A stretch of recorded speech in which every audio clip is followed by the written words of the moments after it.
Students, welcome to Live Study Point. आज हम बात करेंगे कॉन्स्टिट्यूशन ऑफ इंडिया की कुछ आर्टिकल्स की। जैसा कि आपने देखा है कि आर्टिकल फर्स्ट के बारे में जानेंगे, साथ ही हम कुछ इंपॉर्टेंट पॉइंट्स हैं कॉन्स्टिट्यूशन के जो आपको जानना जरूरी है, जो आपके हर एक एग्जाम में, चाहे वो लॉ से रिलेटेड हो, चाहे वो आपका कोई भी गवर्नमेंट एग्जाम हो, चाहे आप कोई स्टेट का दे रहे हैं, कोई आप सेंटर का दे रहे हैं, पर इंडियन पॉलिटी, कॉन्स्टिट्यूशन हर एक एग्जाम में आने लग गया है आजकल। तो आपको बेहद जरूरी है ये सब चीजें जानना कि आपको कैसे कॉन्स्टिट्यूशन को पढ़ना चाहिए, क्या क्या चीजें इंपॉर्टेंट है। हम मतलब सभी चीजों को कवर नहीं कर सकते, तो आपको क्या क्या पढ़ना चाहिए, उन सब चीजों के बारे में बात करेंगे। तो आप वीडियो के लास्ट तक बने रहें, वीडियो को लाइक और शेयर भी करें, चैनल को सब्सक्राइब भी करें। तो देखिए कॉन्स्टिट्यूशन ऑफ इंडिया, देखिए कॉन्स्टिट्यूशन जो इंडिया है, कॉन्स्टिट्यूशन का मीन्स क्या होता है, संविधान। ठीक है, अभी कुछ बच्चे क्या होते हैं इंग्लिश मीडियम से पढ़े होते हैं और कुछ क्या होते हैं आप हिंदी मीडियम से पढ़े होते हैं। तो हम दोनों ही चीजों को कवर करेंगे कि हिंदी मीडियम क्या है और इंग्लिश मीडियम में आप कॉन्स्टिट्यूशन कैसे पढ़ सकते हैं। जो इंपॉर्टेंट पॉइंट्स है उन्हीं के बारे में बात करेंगे। देखिए कॉन्स्टिट्यूशन का मीनिंग होता है संविधान, हिंदी में बोलते हैं संविधान।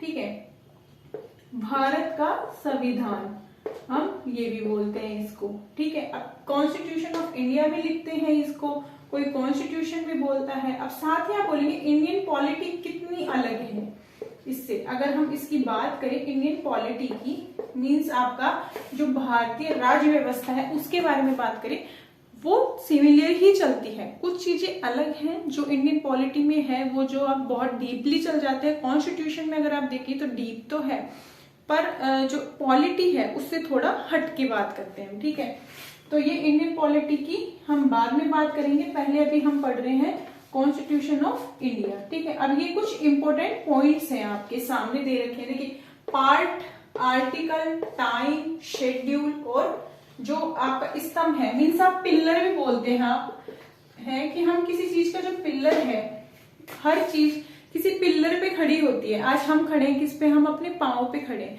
तो ऐसे कॉन्स्टिट्यूशन भी तो किसी चीज पे खड़ा होगा ना, ये भी तो है। अब आप बोलेंगे ये तो एक बुक है, ये एक हमारा लॉ है कि हम इसको पढ़ते हैं तो इसको खड़े होने की जरूरत क्या।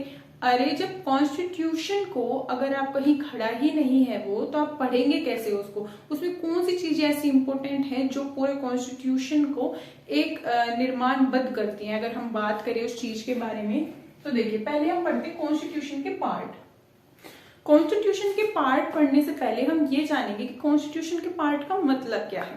देखिए कॉन्स्टिट्यूशन पार्ट इसलिए बनाया गया कि वो अलग अलग चीजों में डिवाइड कर दिया। अगर एक लेख सा लिख देते हम, ठीक है, तो उसका कोई मीनिंग नहीं पड़ता, ना पढ़ने में आपको चीजें समझ आती। ठीक है, तो जैसे अब पार्ट के बारे में अगर हम बात करें, जैसे कहाँ पे है हमारे फंडामेंटल राइट्स, फंडामेंटल ड्यूटीज, कहाँ पे आपकी यूनियन है, कहाँ आपकी सेंटर है। यूनियन सेंटर एक ही बात है, संघ। ठीक है, स्टेट है आपका। ठीक है, कहाँ पे आप अमेंडमेंट कर सकते हैं, कहाँ पे आपको रिजर्वेशन मिला हुआ है। अगर हम बात करें तो रिजर्वेशन फंडामेंटल राइट में ही है, पर हम इन चीजों की इसलिए बात कर रहे हैं क्योंकि ये डिवाइड कर दिया गया।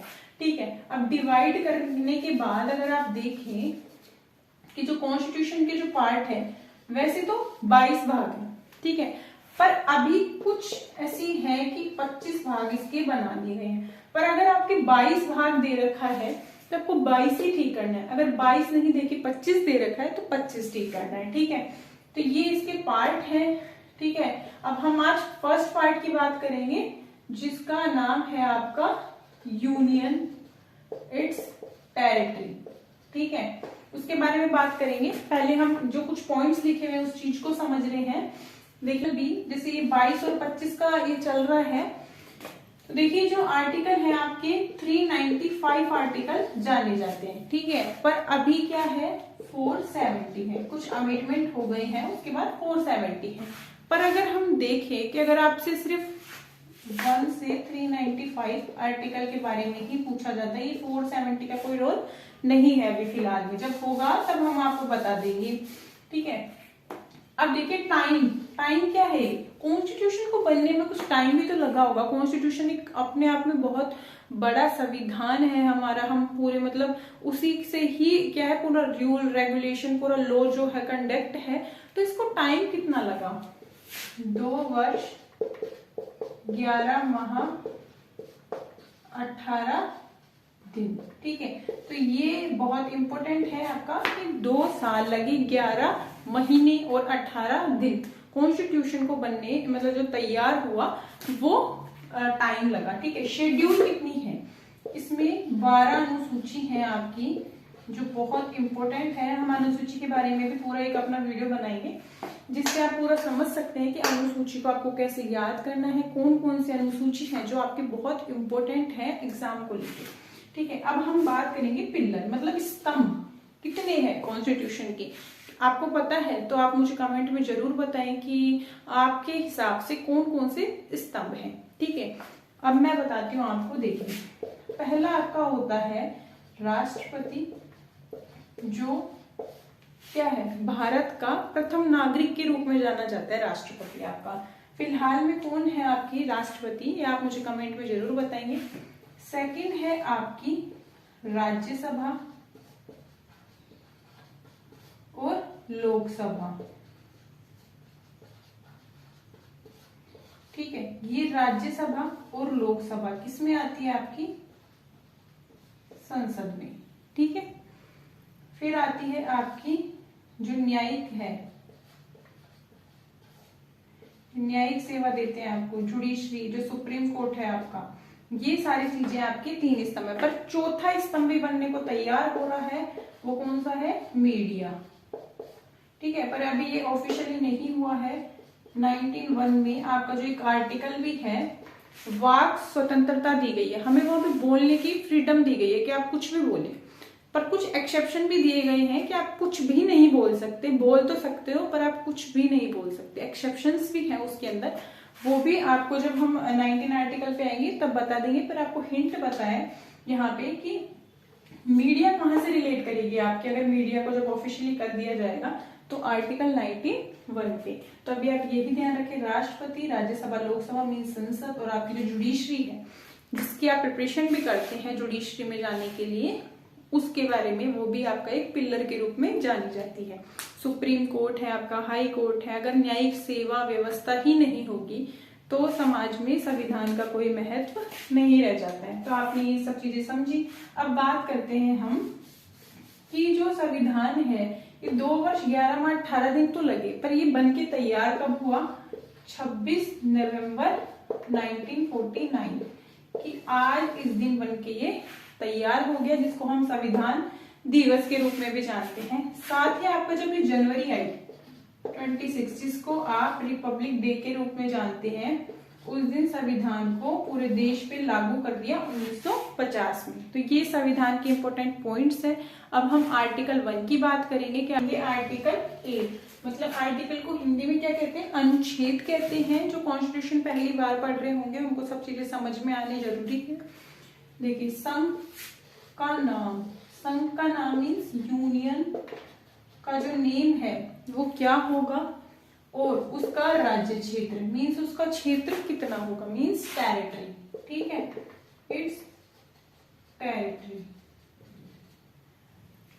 संघ का नाम और उसका राज्य क्षेत्र, ये बात है। ठीक है, अब यूनियन क्या होती है? जो हमारा संघ है मीन्स जो सेंट्रल है। आपने कभी ये देखा है इंडिया, इंडिया क्या है? हमारा देश है। कभी आपने इंडिया का कोई ऐसे पर्टिकुलर जगह देखी कि ये इंडिया है? जैसे हमारा राजस्थान है, हरियाणा है, आंध्र प्रदेश है, गुजरात है, जम्मू कश्मीर है, ऐसे इंडिया का कोई देखा है आपने पर्टिकुलर कि कोई नाम लिख रखा है कि ये इंडिया है? इंडिया क्या है? वो है राज्यों का संघ। राज्यों का संघ मीन्स देखिए, आंध्र प्रदेश, अरुणाचल प्रदेश, ठीक है, गुजरात, हरियाणा, जितने भी आपके राज्य हैं, राज्यों से क्या मिलकर बना? इंडिया।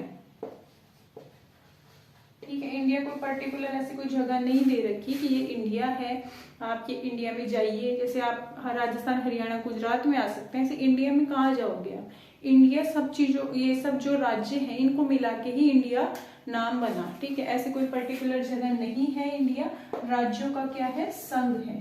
ठीक है, अब बात करें इसमें सिर्फ आर्टिकल जो फर्स्ट है उसमें सिर्फ 3 चीजें इंपॉर्टेंट है। अब आता है सेकंड, स्टेट और उसका क्षेत्र। अब राज्य और उसका क्षेत्र है, ये कौन डिसाइड करेगा? मैं, आप या फिर कोई और? मैं और आप तो नहीं कर सकते, ये आपके पहले से ही बना के दे रखा है फर्स्ट शेड्यूल में। अभी हमने क्या पढ़ा था, 12 अनुसूची है, 12 शेड्यूल है आपके कॉन्स्टिट्यूशन में। तो फर्स्ट शेड्यूल के अंदर क्या है, स्टेट और उसके क्षेत्र, मीन्स कितना राजस्थान होगा, या हरियाणा होगा, यहाँ पे आपका पंजाब होगा, यहाँ गुजरात है। तो ये जो सीमाएं हैं उसका क्षेत्र है कि यहाँ पे ये वाला गांव, ये यहाँ पे ये राज्य है। तो ये सब कौन करेगा? आपका जो फर्स्ट शेड्यूल में करते हैं, और ये वैसे जो आपकी जो संसद है, पार्लियामेंट है, वो करती है। ठीक है, अब यहाँ तक आपको समझ में आ गया कि फर्स्ट शेड्यूल। अब थर्ड है कि भारत के जितने भी राज्य हैं और उसके क्षेत्र हैं, वो सभी क्या हो सकती है, संसद क्या कर सकती है, इसको घटा बढ़ा सकती है, नए राज्य निर्मित कर सकती है। जैसे होते भी रहते हैं, जैसे ये तमिलनाडु, तेलंगाना है, ये इन पे विवाद भी चलते रहते हैं, या फिर जैसे कोई नया राज्य, कोई नया गांव, या फिर कोई भी मतलब संसद है जो सीमाएं भी घटा बढ़ा सकती है। ये एक अलग आपका आर्टिकल है सीमाओं के लिए, पर हम यहाँ बात करें संसद इसकी कि वो मतलब जो भारत में जितने भी राज्य क्षेत्र हैं, अगर हम हाईलाइट देखें, जितने भी राज्य क्षेत्र हैं वो आपके क्या हो सकते हैं, नए भी निर्मित हो सकते हैं। ये तीनों बातें इसमें कही गई है कि इंडिया राज्यों का संघ होगा, स्टेट और जो उसका क्षेत्र है वो कहाँ पे निर्धारित है, फर्स्ट शेड्यूल में है। और जितने भी भारत में राज्य हैं वो नए भी निर्मित किए जा सकते हैं, किसके हिसाब से, फर्स्ट शेड्यूल के हिसाब से। तो ये आर्टिकल फर्स्ट था आपका। आगे भी हम डेली आर्टिकल की क्लास देखेंगे। ठीक है, तो आप हमारे चैनल के साथ बने रहिए। आप हमारा टेलीग्राम ग्रुप भी ज्वाइन कर सकते हैं, जिससे आपको कॉन्स्टिट्यूशन के अदर भी जो हेल्प मिल सकती है, आपको नोट्स भी प्रोवाइड हो जाएंगे, तो आप वहां पे भी ज्वाइन कर सकते हैं। साथ ही आप इंस्टाग्राम पे भी हमें फॉलो कर सकते हैं। अगर आपकी कोई क्वेरी रहती है, आपको कुछ चीजें समझ में नहीं आ रही, तो आप वहां भी मुझसे पूछ सकते हैं।